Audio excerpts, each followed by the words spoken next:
Hi, my name's Gary. Welcome to this video looking at the HOFA VU blind test plugin. Now, when I started to think about doing this, what I thought I'd do is compare some different pedals, some different overdrive pedals from different makers going into the same amp, and then do a shootout and see which one sounded the best. However, it ended up where, as I'll show you now, that they all sounded much the same. So that was going to be a little bit difficult. So I've extended my idea a little bit further to use one of these and add a compressor on the end, just to give it a little bit more immediacy, and then to do a shootout and see which compressor we like. But I thought while I've got this up, it's probably helpful to show you. What I've done is I've set up an amplifier. So the Fender Bassman is always good for accepting pedals. So I've got that set up. If I take the effects off, so that's what the amp's doing on its own, just at the point of breakup. And then I've used the BX Green Screamer on this track. I've got different pedals on the other tracks, just to go to the front end and give it a bit of overdrive. Really important thing when doing stuff like this is to make sure that everything's gain matched. And also gain staged properly. In my experience, I've found this to be really important with distortion saturation pedals. Things like, I think I learnt my lesson some years ago with the Sound Toys Decapitator, where I was simply just running all my tracks too hot. So whatever version I used, whichever of the algorithms I used, as soon as I went anywhere near the gain, near the drive, it was just going absolutely crazy. So I these days I tend to work quite safely at -18 on everything, on the items themselves. If they're more than that, then I will gain stage where required, going into plugins and anything that's an emulation of hardware. Seems to require setting up to be within a reasonable tolerance to get out of it what it was designed to do.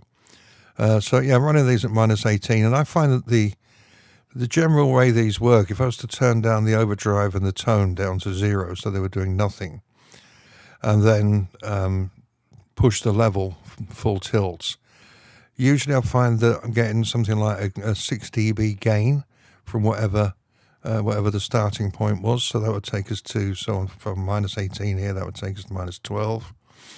But then you're getting significant amounts of gain when you start putting the overdrive on. So it doesn't take much working out that if you're running hot already, if you're already sort of -10, -6 coming into your effects, that you're just going to be going way over the top, and you're kind of missing out on the benefits that these pedals can offer, because they can be a lot more subtle or a lot more adjustable if you're running them at a better input level. So lecture over, but it's worth bearing in mind. Simple way to gain stage is to use the Hornet VU meter, or anything that you have access to other tools. For example, I have a tool in Reaper where I can auto gain stage to a peak level. I also have another tool where I can auto gain stage to the RMS, or the LUFS level.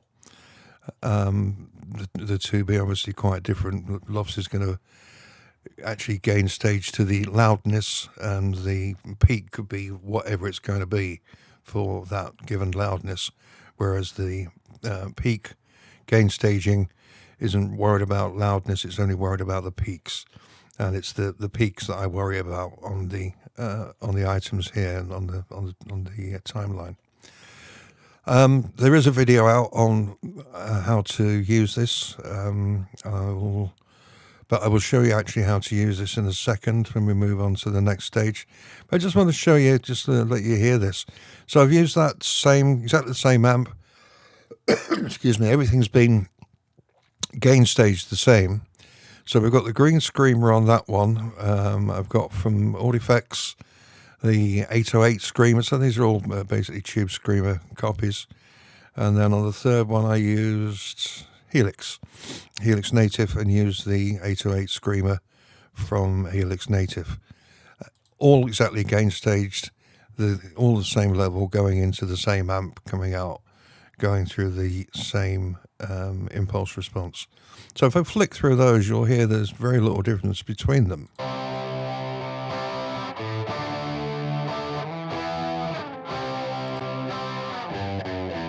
So this is the Audifex.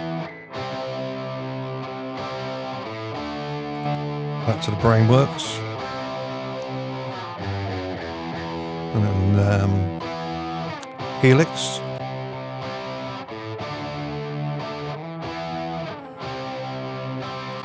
So as you can hear, there was little point in trying to do a shootout of those. But something to bear in mind, if you have access to a number of different pedals from different manufacturers, or you've got different guitar modeling platforms, as long as you gain stage, then you can take the pedals perhaps from one. If you've got a favorite distortion pedal, for example, in Bias Effects or THU or Guitar Rig or any of the Waves GTR platforms, you can try those out and see how they work and how they fare for you in a different modeler and see what you think. So if we ignore that and go to something a little bit more relevant. So what I've done, I've rendered out one of those tracks. So let's mute these off.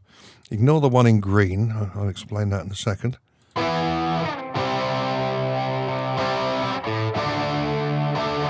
So that's one of those rendered. And what I've done, I've put on each one of these tracks, I've put a different optical compressor. Now, like I say, we need to make sure that these are gain stage before we do a comparison. If there's a difference in volume, then there's no way we can accurately judge whether we prefer one over the other. And it's not a case of one being better than the other. It's just a case of whether we prefer one for the track that we're working in. So ideally we want to make sure it's working within the mix, not just in solo. So to gain stage, if I open up all these now, so to gain stage, if we use the Hornet plugin, so if we go to my crafty shortcuts and go to here, it's hiding in plain sight, there it is. So if I put that on the first track, and what you need to do if you're using this across a number of tracks is put it into group mode. So ignore the interface. You don't have to work out how everything works and what everything does. Go into group mode. So I'll just call this group 1. I can name it. I've no need to. But group 1. I'm going to set my maximum level. So this is my peak level as being -18, which is what I want. I want to be hitting -18 coming out of here. I could choose anything, but -18 is what I work to. And then I'm going to hit auto. And that will now listen to that track. If I play that track on its own, and you'll see what it does. You'll see the volume will come up and then it'll settle.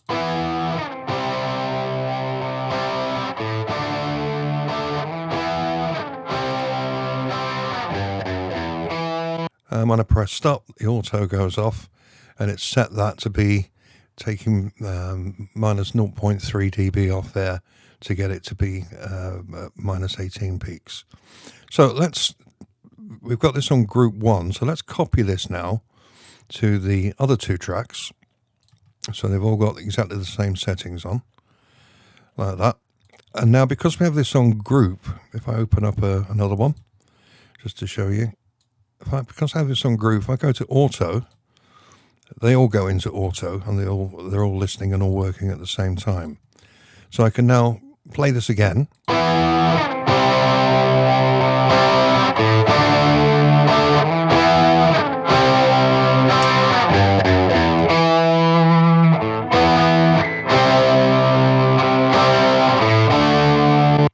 When I press stop, the auto turns off, and all of those tracks now have been gain matched. So they're all exactly the same gain. So we could try and listen through one at a time.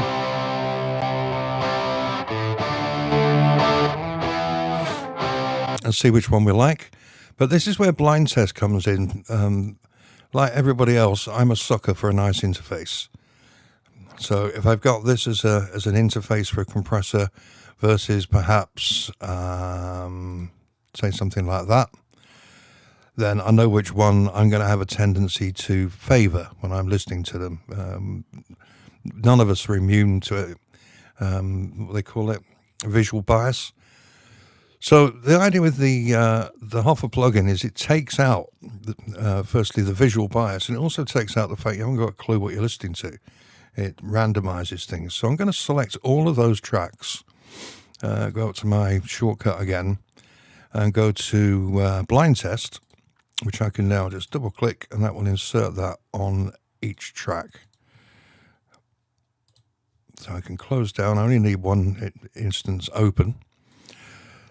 All I need to do now is press solo, and it will solo any one of those tracks, because this plugin's on 3. And the reason it's on 3 is because I believe that's the limit. I don't think you can do any more than 3. It might be 4, but I think it's 3 with the free version. Obviously, you can buy the full version. I've never honestly had any cause to want to compare more than 3 things at once, so as yet I've not got round to buying it. If I ever feel that I need to, then I'll be more than happy to pay the money for it. It's not an expensive plugin. So what happens is if I press play, you keep an eye on the meters here. As I hit the solo buttons, you'll see that they change. So track 2.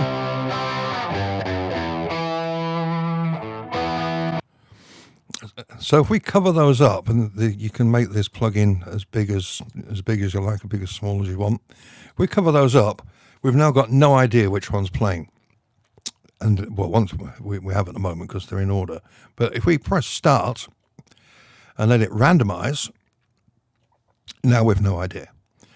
So we can now go through, click through these and decide which one we think is the one that we prefer. And we've got no visual bias. We've got no idea which track is playing. So it's purely a listening exercise with nothing to influence us other than the sound. So let's have a listen.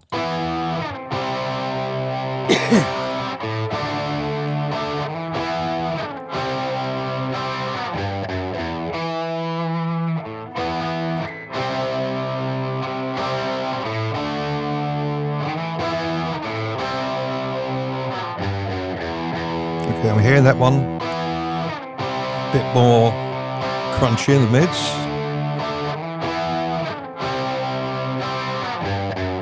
It's a bit fuller, a bit softer.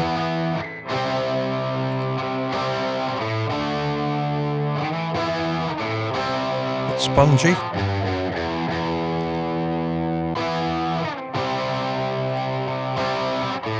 More attack. Thinner. Not keen on that thinness. I'll give it a 2 out of 5.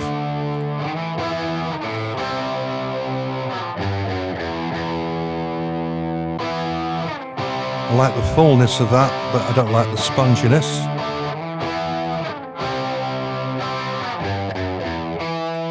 That's my preferred one out of those 3. Now, as you're listening, you can set this up to go around several times and reshuffle. You can also stick some notes in there for the sake of, only comparing 2 or 3 things. It's not something I tend to use often.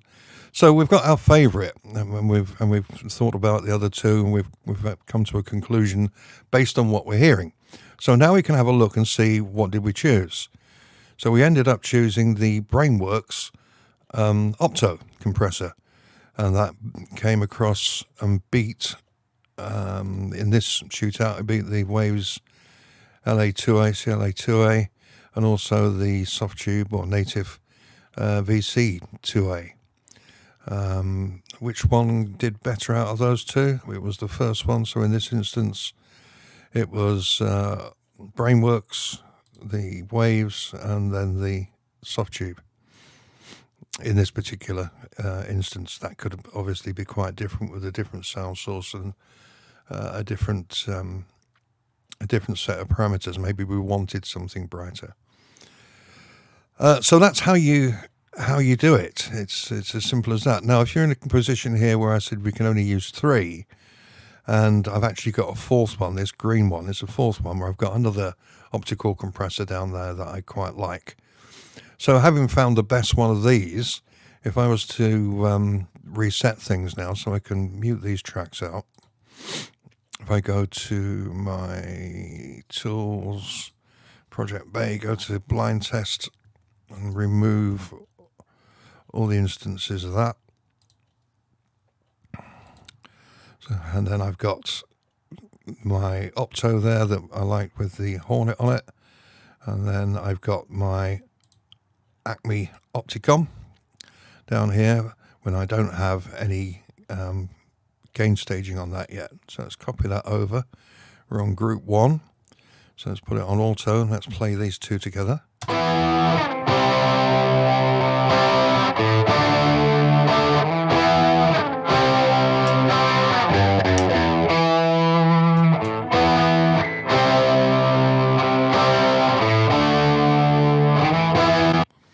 So those two are now level matched. So we can do the same thing again, select both tracks, go to our utilities, go or wherever you hide your stuff. Go to the blind test, that one there, both tracks selected, open it up, close. So let's cover those so we don't know which is which. Hit start. By the way, this will also level match for you. I forgot to mention that, but this will also level match. So if you don't have means to accurately level match your tracks, you can do it within here as well. So let's have a listen and see which we like out of these two.